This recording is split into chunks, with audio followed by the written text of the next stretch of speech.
Hello friends and welcome back to ReddX, your source for the freshest daily Reddit content anywhere on the internet. Promise, swearsies, you know it. Today, we are jumping into rSlash NeckbeardStories. There are no neckbeard vampires in this story, unfortunately, but if you do want some of that, you can go ahead and search up our last NeckbeardStories video. That was a wild ride. But this one is as well. It's quite a saga, so we're going to go ahead and jump into it without delaying any longer. This, ladies and gentlemen, is the tale of Managerbeard, King of the Ladies. Now, I write a lot of posts, so for the people that read my stuff regularly, I just need to clarify, this is not the manager I wrote about in the Kevin Was My Boss stories. Those ones actually should have been called Kevin Was My Boss, but I didn't know about that term before posting. This also isn't the a-hole owner I described in my recent malicious compliance story. No, this is my first story about this particular character, whom for the sake of this post we shall be calling Managerbeard. Managerbeard was one of the floor managers at the first restaurant I had worked at all the way back in 2006. This restaurant was part of a large South African chain of restaurants, and frankly, if someone had claimed that The Office was loosely based on this place, I would have believed them. Now, I should probably mention, I don't even recall where this manager came from. To become a manager at this particular chain, they put the managers through training that can literally only be described as slavery. This guy, he just kinda showed up one day, and suddenly he was our new manager. No one knows what had possessed the general manager to give him this position, but to be fair, the general manager wasn't earning his PhD anytime soon either. I first encountered Managerbeard while I was on a bar shift. He was a shifty looking character, slightly overweight but not massively, facial hair all over, bling everywhere, and yes, he did have a fairly sizable neck beard. At this time, I had a fake bullet I always wore around my neck. It was one of the last gifts my mother had given to me before she passed away, so I hardly ever took it off. Our golf shirt uniforms mostly covered it anyways. So Managerbeard comes behind the bar and immediately tells me to take it off. No greeting, no introduction. I had absolutely no idea who this guy was and what he was doing behind my bar. "I'm sorry, who are you and what are you doing back here?" I asked, both flabbergasted and pissed off. Managerbeard introduced himself as the new manager, and then proceeded to make me remove the chain. I looked at him with a look of amusement, as he was also wearing one himself, not to mention all his piercings, but I guess leading by example wasn't his thing. So I complied. Managerbeard walked into the office, I put it back on again, and the topic never came up again. So cut forward a week, and Managerbeard has already made himself widely unpopular amongst the staff and customers. Not only because he was a control freak about all the wrong things, but because he was a womanizing idiot. Whenever a table of ladies came in, which was pretty often, Managerbeard would go harass them. This would usually go on for a while until one of them usually stood up to come complain and request to see a manager. As he was usually the only manager on shift, you can see the conflict. Usually this would require one of the waiters or bar staff to make up a fake crisis to call Managerbeard away. We would then, as politely as possible, try to explain to him that the customers wanted him to leave them alone, and then he'd threaten to fire us for insubordination. To this day, I still don't think he knows what that word meant. Cut forward to a specific night, Managerbeard is on shift again, and we get another complaint. Surprisingly enough, not about him for once. I was behind the bar, so I didn't see this personally, but this was what the waiters told me had happened. The waiter had called Managerbeard over to go talk to a table, and go talk to them he did. He walked up to them, literally swinging his lanyard with his shop keys around in his hand, and he said to the complaining customer, "I hear you're being difficult." The customer looked at him funnily, and then explained her complaint. I have no idea what her complaint was, but this restaurant being as bad as it was, I could list off a textbook of possibilities. Then, instead of going to do anything about it, Managerbeard pulled up a chair and joined him at the table. He sat there for a while. The customers started looking more and more pissed off until, inevitably, a girl stood up from the table to complain again. This time, obviously, about Managerbeard. Under Managerbeard, with no other managers on duty, I was technically the second highest ranking person in the store, so the complaint came to me. However, this rank still meant absolutely nothing when the person being complained about was my boss. I did apologize to the customer and promised her that I would get Managerbeard away from their table, but explained that beyond that there was really nothing else I could do. I did write down the number for corporate for her and begged her to file a complaint. I never heard anything more about this story again, so no idea if she ever did, or if those corporate hacks just didn't care. Both were equally possible. Moving on, another night. This time, there was a particularly drunk and annoying woman at the bar. The rest of the bar staff and I wanted her gone, but Managerbeard had spotted this fair maiden and like a falcon had swooped in on his prey. Now, this woman was already over any kind of limit that I felt comfortable still serving her, but in South Africa, there's no alcohol serving limit, or at least if there is, no one ever told me. They also definitely did not tell Managerbeard, because suddenly I got the order to give this fair maiden anything she likes and to just put it on his tab. He didn't actually say fair maiden. Actually, none of us were even speaking English, but just adding that for the neckbeard effect. So, Managerbeard pulls up a chair next to her, and the excessive flirting begins. I wish I could recall the dialogue that was spoken, but this was back in 2006, so my memory on the details is quite fuzzy. I do remember that the bar tab they ran up was quite excessive. Then somehow, without any of us realizing, both Managerbeard and the drunk customer had just vanished. We didn't think too much of it at first, but soon an hour had passed and Managerbeard still hadn't returned. More time passed, and now we reached closing time, still with no manager in sight. The kitchen staff was now getting angry, as no one had come to do the post-cleaning inspection and they were going to miss their taxi home. Post-cleaning inspection from a neckbeard? Bruh, just go home. You could. Also, the waiters were pretty upset as they were waiting to be cashed off and no one was there to do it. Once more, I was the highest ranking person left in the store, but besides being allowed to handle the occasional void and customer complaint, even though those weren't really allowed, but the managers tended to look the other way as it made their jobs easier, I had no training or authority to take care of any of this. Understanding the plight of the kitchen staff, though, I went and did the post-cleanup inspection. I'd seen this done before, and if Managerbeard could do it, then so could a mentally handicapped monkey. And then I sent them all home. The waiters were fresh out of luck. I wasn't going to attempt to cash up and to carry the responsibility for something if it didn't add up. So all we could do was wait, and wait, and wait. I did try calling the general manager a few times, but his phone was switched off, as always.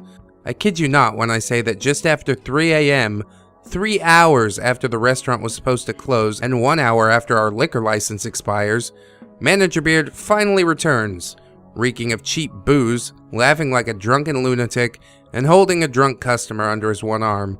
No apology, no explanation of where he had disappeared to for almost 5 hours, and he instead starts berating us that we're sitting at the bar instead of working. We'd finished the stock take and restaurant/bar cleanup hours before, just in case anyone was planning on asking. I was livid. Everyone was livid, and that feeling was about to triple. Before I continue, I should add that this particular restaurant chain all had surfaces made of copper. These surfaces had to be polished with brasso every single evening. It took forever and we were filthy by the time we finished. Once completed, we would always put up the bar stools on top of the counter. This would indicate people not to sit there. So what does Managerbeard do? That's right, he takes down 2 of the stools for him and his new milady, flicks his fingers, and tells us to get them more drinks and to once again put it on his tab. I was ready to kill him. I mean, physically kill him. Managerbeard repeated his command, and I refused. So did the other barman on staff.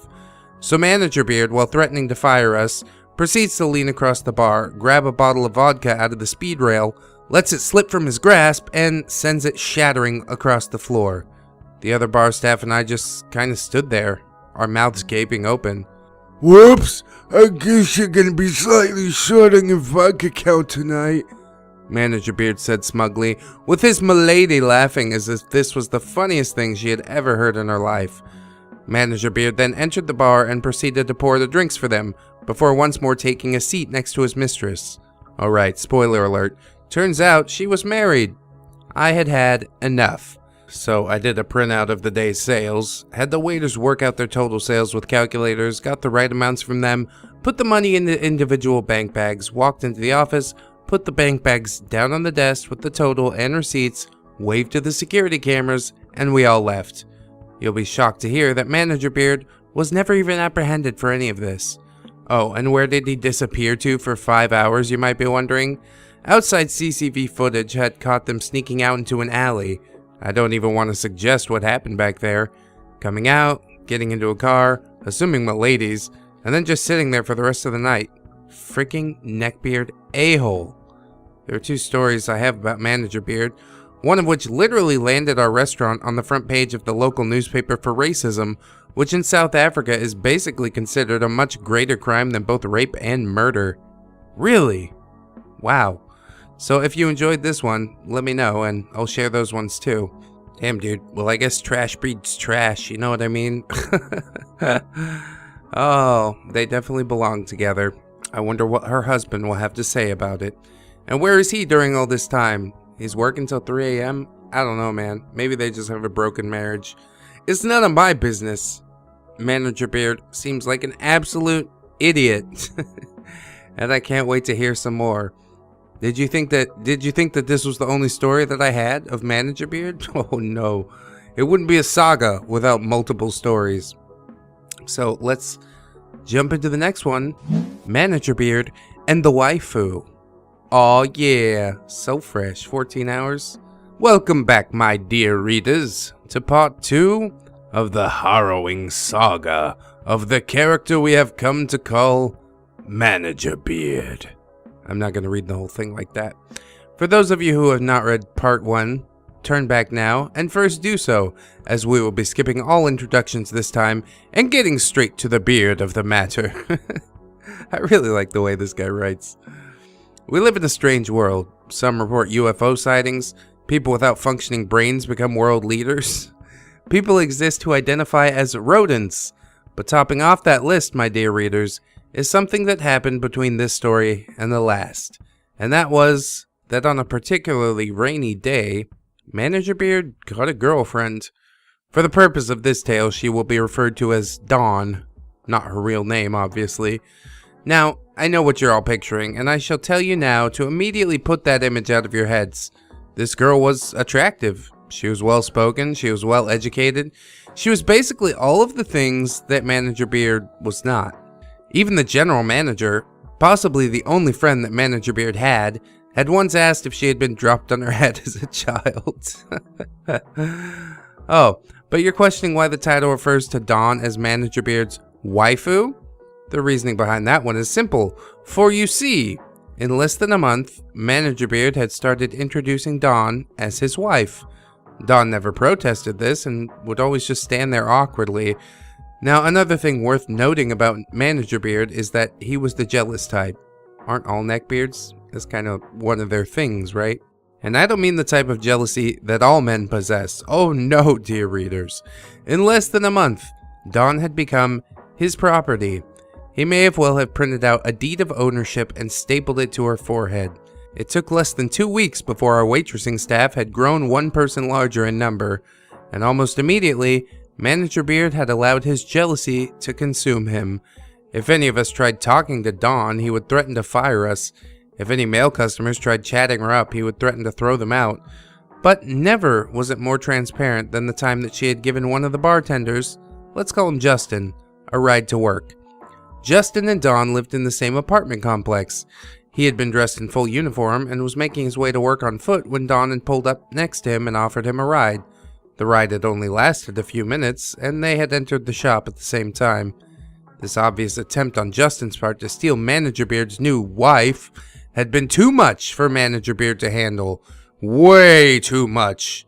As he literally yanked Justin into the office and went off on a tirade, stating that Dawn was his wife, and if he ever caught him so much as looking at her again, he'd beat the hell out of him before firing him. Yeah, those were good times to be working under Managerbeard. Now, this may be hard to believe, but the sudden relationship of Dawn and Managerbeard wasn't the only strange thing that had happened in that time gap. Oh, but how I wish it was. The other thing was that somewhere in that time, Managerbeard had taken a liking to me. Not only to me, but also to my best friend and co-barman, Ben. He liked us so much that, on rare occasions, he even allowed us to speak to his wife. I emphasize that this was rare, though. The biggest downside to this affection was that Managerbeard had now constantly started inviting us over to dinner at his place. And by constantly, I mean every single time that he wasn't on shift. I literally cannot imagine anything I would have wanted to do less than spending time with Managerbeard outside of work. Hell, spending time with him inside of work was already ranked just beneath it. So we would come up with excuses, and then more excuses. Honestly, it had become quite hard to keep track of all the lies we had been telling. Cut forward to one such night, we'd blown Managerbeard off by telling him that my father was in town and was taking us out to dinner. Lying to him had become such a regular occurrence that we had forgotten about it as soon as we left the store. Oh, what naive creatures we were. Bored that night with nothing better to do, we decided to pay our place of work a visit as patrons. We took our seats by the bar. I had a favorite spot right by the Coke machine, as I could easily reach the machine and fill my glass up as many times as I wanted. South Africa got free refills too? Damn, I thought that was just an American thing. But alas, this good time was not meant to last, as not long after our arrival, we caught glimpse of a drunken neckbeard coming towards us, and he was everything but happy. So, I see you lost your father. Managerbeard snapped sarcastically as he approached us. Both Ben and I stared back at him awkwardly, obviously now victims of our own lies. You know what you are? You guys are freaking buttholes. Managerbeard continued, now loud enough that people were staring. Dawn had come up behind him and was trying to calm him down to no avail. Managerbeard continued, Do you know who this is? This is my wife. Yeah. Hi, Dawn, I said, finally finding my sarcasm again. No, you do not speak to my wife, Managerbeard continued. You know what? You're fired. You're both fired. Don't bother coming into work again. You're done. And with that, Managerbeard stormed out of the store, with Dawn throwing us an apologetic look as she scampered after him. It was a brief but awkward encounter. Fortunately, or unfortunately, based on your perspective, the alcohol had been a bit too much for Managerbeard that night, because by the time our next shift rolled around, he had forgotten that encounter completely. Cut forward again, and I honestly don't recall how much time passed between these nights. I'm guessing it was about a month. Ben and I found ourselves at our place of work on another off night. This time we weren't alone though. You see, the other floor manager, let's call him Brandon, had invited us to join him for drinks after his shift ended. Brandon was a nice guy. I would pick up troubles of my own with him at a later stage when we both fell for the same waitress, but that's a story for another time. Nevertheless, before that all happened, we had become pretty good friends. So him, Ben, and I had picked a table in the smoking section. I was the only non-smoker between the three of us, so I just had to endure it. That aside, we had been having a rather nice evening. Mark the arrival of Dawn and Managerbeard. Ben and I both tried sinking into our chairs, hoping that they wouldn't notice us, but Brandon was one of those guys that seemed to like everyone, and he waved them over. A few short sentences were exchanged, and suddenly our threesome had grown to 5. Managerbeard ordered gin and tonics for both him and Dawn, and so continued the night. Now, I'll be honest, up until a point, this was one of the more pleasant encounters I had had with Managerbeard. He hadn't yelled at us or threatened to fire us for inadvertently saying something to Dawn. He almost acted like a normal human being. Nearing the end of the night, though, Brandon had ditched us to go chat up a girl, and we had been left alone with Dawn and Managerbeard, and the rather colossal bill that now lay before us. Almost none of it was mine, as I'd been drinking only soft drinks, which I got for free anyways. But Brandon and Managerbeard had been ordering shots all night, and anyone who's ever visited a bar knows how quickly those can skyrocket your total. Then the following words. I hope you guys are prepared to pay for all this because I didn't even bring my wallet. Ben and I were speechless. It was bad enough that Brandon had stiffed us on his part of the bill, but now we were going to have to pay for all 5 of us? I was about to open my mouth to protest, but the next thing I knew, Managerbeard was on his feet and literally running towards the exit. Dawn, once again, gave us that apologetic look before trotting after him. She wasn't scoring any brownie points on this either. Ultimately, I paid the entire bill. including a generous tip for the waiter, before leaving the store feeling both pissed and defeated.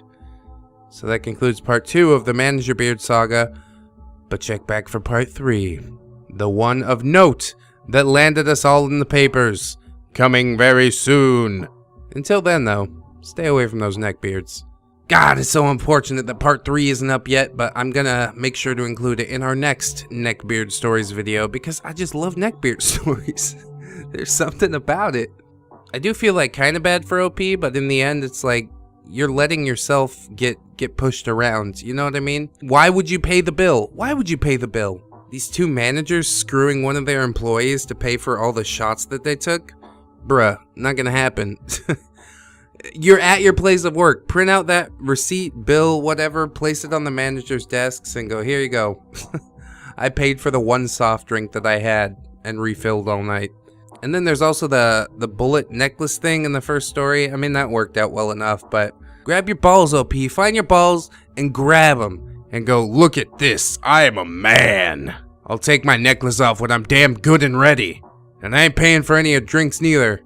The only way I pay for your drinks is if I'm getting a blowy after this. And I ain't interested in Managerbeard or Brandon. Damn. It would be a little too far. Whatever. That's a good note to go out on, isn't it? So I hope that you guys will like, comment, and or subscribe. If you did enjoy the video, please join us tomorrow for some rSlash EntitledParents. Oh yeah, you know what we're doing. Keep yourself safe out there. Always, always wash your hands. Right as soon as this video ends, I want you to go wash your hands. And oh, hey, look, it's over.